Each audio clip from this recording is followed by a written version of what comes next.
Bueno, bien, vamos a hacer un ejercicio típico de cuerpo rígido, la carrera de rígidos, que se dan todos los cursos. Vamos a leerlo como siempre para entender de qué se trata. Dice así, dice que hay tres cuerpos homogéneos, un cilindro, una esfera y un aro, que se apoyan a la misma altura sobre un plano inclinado y se sueltan. Los tres cuerpos tienen radio R y masa M. Y ruedan, palabra clave esta, ruedan hasta llegar al piso. La pregunta es, ¿cuál de los tres llega primero? O sea, ¿cuál gana esta carrera? Bien, vamos como siempre, a plantear un diagrama de cuerpo libre para tratar de resolver este problema en términos de las fuerzas y de los momentos. ¿Sí? Entonces, primero, sobre este cuerpo que está en este plano inclinado, dijimos que es un cuerpo rígido, no vamos a definir qué forma tiene todavía. Dijimos puede ser una esfera, un aro o un cilindro, cualquiera de esos tres, pero en cualquier caso las fuerzas que actúan van a ser las mismas. Fíjate, este plano tiene una inclinación alfa.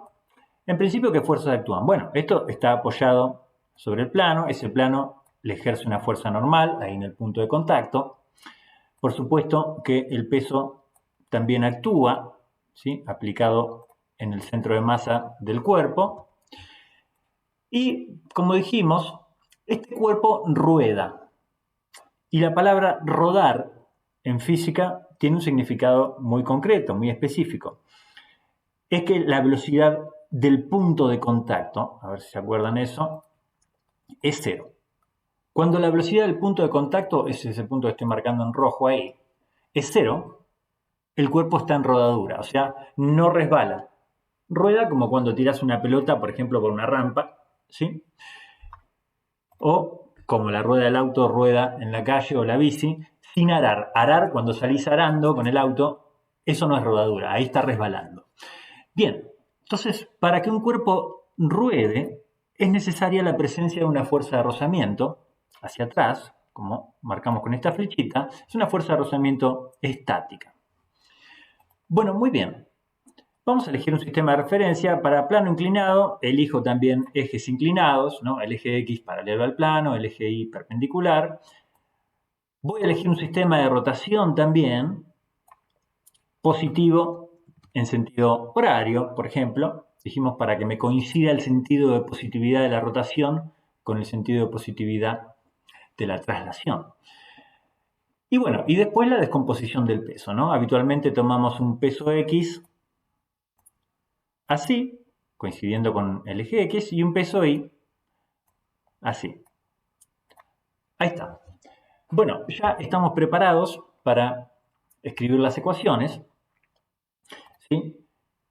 Y ver qué pasa. A ver, entonces, vamos a tener en cuenta que esto es un movimiento de rototraslación. ¿Qué quiere decir eso? Que este cuerpo rígido se traslada porque su centro de masa se mueve y también rota, ¿sí? Conforme se va trasladando, rota alrededor del centro de masa. Entonces, es un movimiento de rototraslación y necesitaríamos plantear las dos ecuaciones que nos dan cuenta del movimiento de un cuerpo rígido, ¿sí? Por eso se llaman ecuaciones de movimiento. Ahora, muy bien, fíjense cuál es la consigna. La consigna es calcular cuál llega primero. Y si pudiéramos calcular la aceleración del centro de masa, con eso nos alcanza, porque después comparamos la aceleración del centro de masa entre cada uno de esos tres cuerpos y vemos cuál tiene mayor aceleración. Entonces, como yo necesito solo la aceleración, vamos a ver que en realidad alcanza con plantear solamente la segunda ecuación, la de momentos. Esto simplifica un poco. No es que no se pueda hacer las dos, planteando las dos, pero vamos a hacerlo de esta manera. Bien, y lo voy a hacer de una manera particular. Fíjense que esta ecuación, sumatoria de momentos igual a momento de inercia por aceleración angular, no vale desde cualquier lado. Solamente vale si el punto que yo elijo para medir los momentos es el centro de masa o un punto con velocidad cero. En este caso voy a elegir escribir esta ecuación desde el punto O. ¿El punto O cuál es? El punto de contacto entre el cuerpo y el plano, ¿sí? Que justamente es un punto con velocidad cero. Entonces, escribamos la ecuación de momentos respecto a ese punto. ¿Qué fuerzas hacen momentos respecto al punto de contacto? Bueno, La normal no, justamente está aplicada ahí. La fuerza de rozamiento tampoco, esa es una de las ventajas de tomar momentos respecto al punto O, se nos va de esta ecuación la fuerza de rozamiento. PI tampoco hace momento porque pasa por ese punto. Y la única fuerza que hace momento respecto al punto de contacto es Px. Entonces, fuerza por distancia, Px por distancia. Distancia entre el punto respecto al cual estoy tomando los momentos hasta el punto donde está aplicada la fuerza, que es el centro de masa. La distancia es el radio. ¿Esto es igual a qué? A momento de inercia respecto al punto O, que cuidado con esto, que no es cualquier cosa, por aceleración angular. Perfecto, ese momento de Px, piensen que tiene un momento positivo, hace girar al cuerpo en el sentido que elegimos con positividad. Desarrollemos un poquito esta ecuación.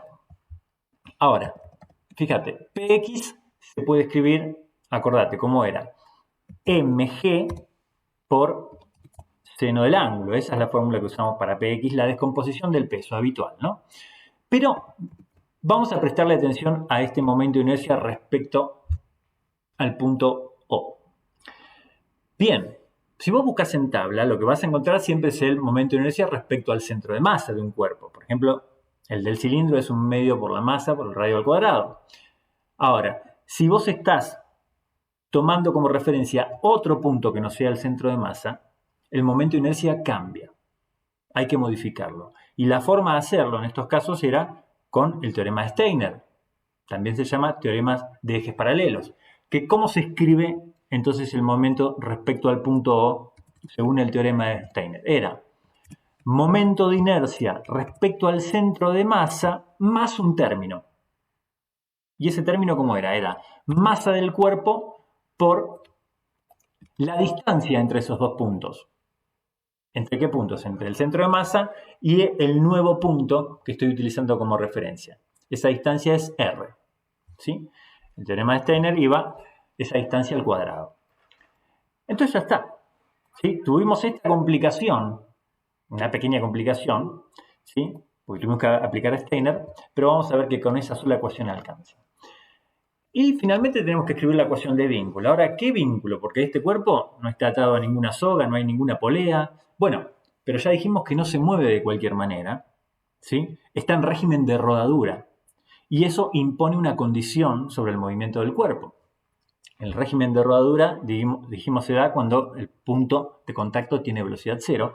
Eso es equivalente a esta ecuación, ¿sí? Eso ya hay que verlo en la teoría de rodadura.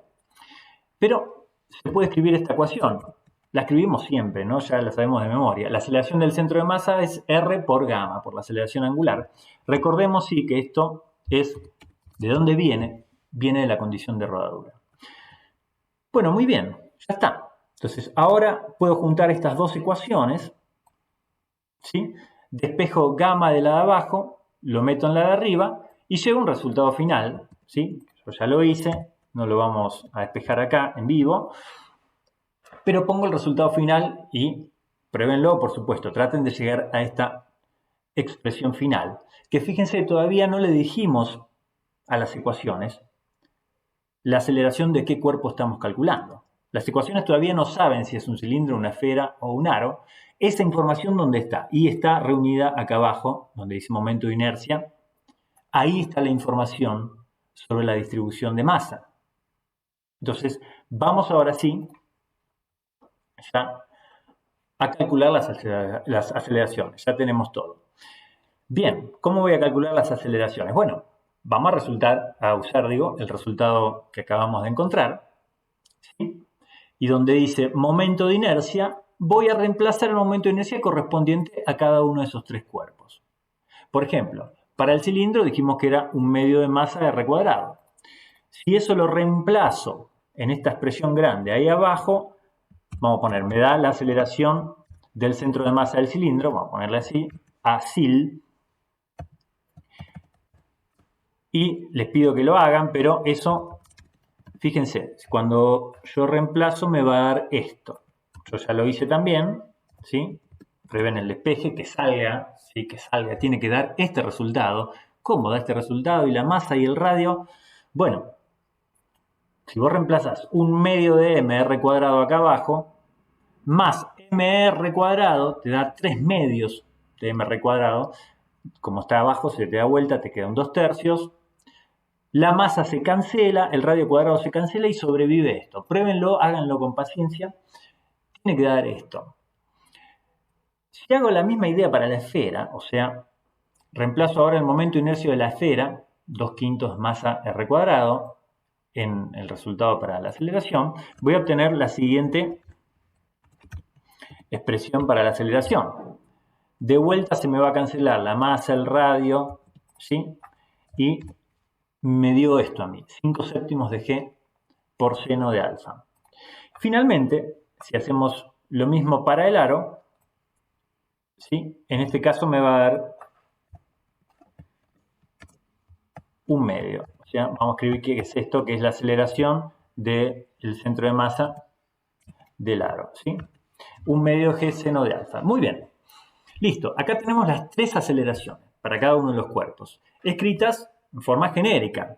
Pero fíjense una observación interesante, que ya acá hay bastante para concluir. Fíjate que las aceleraciones no dependen ni del radio ni de la masa de los cuerpos. Y eso lo tenemos que interpretar. ¿Cómo se interpreta que la aceleración del cilindro, por ejemplo, no dependa de la masa ni de su radio? Y que todos los cilindros caen igual, con la misma aceleración. O sea, un cilindro chiquitito, de radio chiquito, tiene la misma aceleración que un cilindro grande, ¿sí? Cuando los pones a rodar sobre un plano. Lo mismo podemos decir para las esferas. O sea, una esfera chiquitita con una esfera grande siempre van a caer con la misma aceleración. No importa ni el tamaño ni la masa. Para un aro también. Fíjense, el resultado no depende ni de la masa ni del radio. Perfecto. Bueno, ahora comparemos entre los 3 cuerpos.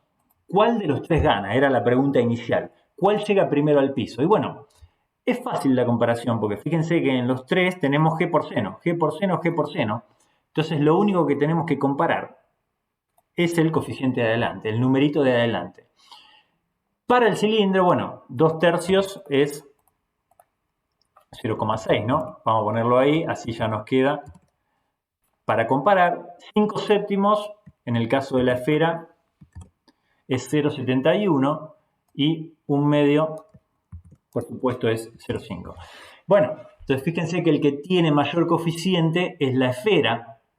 La esfera debería ganar la carrera. Segundo, el cilindro sale segundo y el aro tercero. O sea, y además, cualquier esfera le gana a cualquier cilindro. Porque fíjense que no depende, ninguno de los resultados, de estos 3 resultados, depende del radio ni de la masa. Entonces, cualquier esfera le gana a cualquier cilindro. Si haces competir una esfera chiquitita con un cilindro grande, gana siempre la esfera, el cilindro sale segundo. Lo mismo si pones una pelota gigante con un cilindrito chiquito, va a ganar la esfera también. Lo puedes probar en tu casa. Esto lo hacíamos en el curso nosotros, simplemente inclinando un banco y tirábamos cuerpos por ahí. Lo más difícil quizás es buscar cuerpos homogéneos, porque recordemos que esto es válido para cuerpos homogéneos. ¿Qué quiere decir? Que tienen una distribución de masa homogénea. Y además no puedes usar una pelota. ¿Sí? Una pelota sería como una esfera hueca. Acá estamos hablando de una esfera maciza. ¿Sí? Podría usar una bolita. Para aro, bueno, un aro es más fácil. Para un cilindro macizo también, por ejemplo, no puedes usar una botella. Tendrías que usar una madera recortada de forma cilíndrica y podés experimentar. Les dejo también abajo algunos videos donde hacen este experimento, donde lo van a poder ver. Entonces, bueno, resultado final, armemos el podio acá. Primer puesto, tenemos el oro para la esfera, tenemos la plata para el cilindro y el bronce para el aro. Así que, bueno chicos, chicas, listo por esto por hoy. Espero que sirva. Chao.